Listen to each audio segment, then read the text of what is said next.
A reading from the Holy Gospel according to Mark, chapter 8, Feeding of the 4,000. In those days, as once again a great crowd had gathered and had nothing to eat, he called his disciples to him and said to them, I feel sorry for all these people. They have been with me for 3 days now and have nothing to eat. If I send them off home hungry, they will collapse on the way. And some have come from far away. His disciples replied, Where could anyone get these people enough bread to satisfy them in a deserted place? He asked them, How many loaves have you? And they said, 7.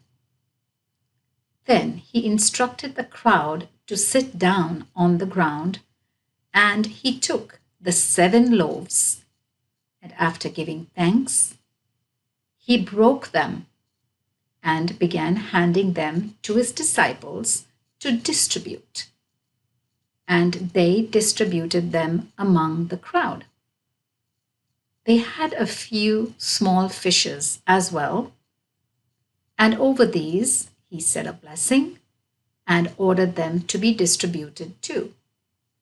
They ate as much as they wanted, and they took up 7 basketfuls of the scraps left over.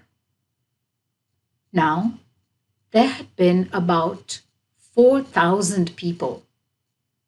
He sent them away, and at once, getting into the boat with his disciples, went to the region of Dalmanutha. The Pharisees asked for a sign from heaven. The Pharisees came up and started a discussion with him. They demanded of him a sign from heaven to test him. And he sighed deeply in his spirit and said, Why does this generation demand a sign? Amen, I say to you, no sign shall be given to this generation. And leaving them again, he embarked and went away to the other side. The yeast of the Pharisees and of Herod. The disciples had forgotten to take any bread, and they had only 1 loaf with them in the boat. Then he gave them this warning, Watch out, beware of the yeast of the Pharisees and the yeast of Herod. And they discussed among themselves, because they had no bread. And Jesus was aware of it, and he said to them, Why are you discussing about having no bread? Do you still not understand? Still not realize? Are your hearts hardened? Have you eyes and do not see, ears and do not hear? Or do you not remember? When I broke the 5 loaves for the 5,000, how many baskets full of scraps did you collect? They answered, 12. And when I broke the 7 loaves for the 4,000, how many baskets full of scraps did you collect? And they answered, 7. Then he said to them, Do you still not understand? Cure of a blind man at Bethsaida. They came to Bethsaida, and some people brought to him a blind man, whom they begged him to touch. He took the blind man by the hand and led him outside the village. Then, putting spittle on his eyes and laying his hands on him, he asked, Can you see anything? The man looked up and replied, I can see people. They look like trees as they walk around. Then Jesus laid his hands on the man's eyes again, and he saw clearly.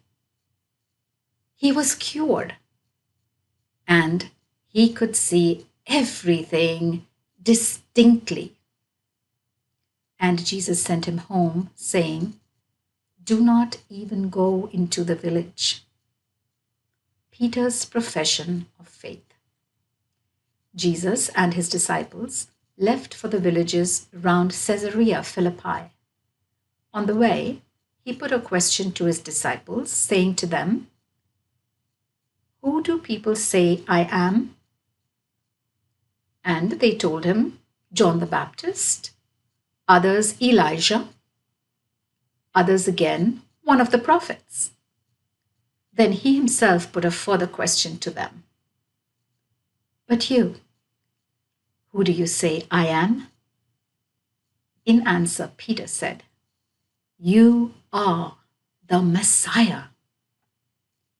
And he gave them strict orders not to tell anyone about him.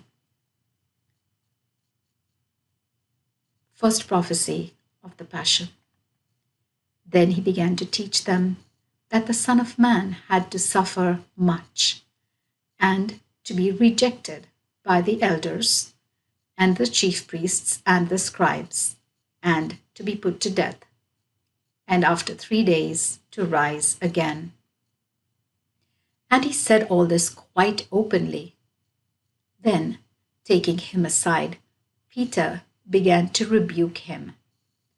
But turning and looking at his disciples, he rebuked Peter and said to him, "Get behind me, Satan. You are thinking not as God thinks, but as humans do." The condition of following Christ. He called together the crowd with his disciples and said to them, "Anyone who wants to be a follower of mine must renounce self and take up the cross and follow me. For whoever wants to save life will lose it.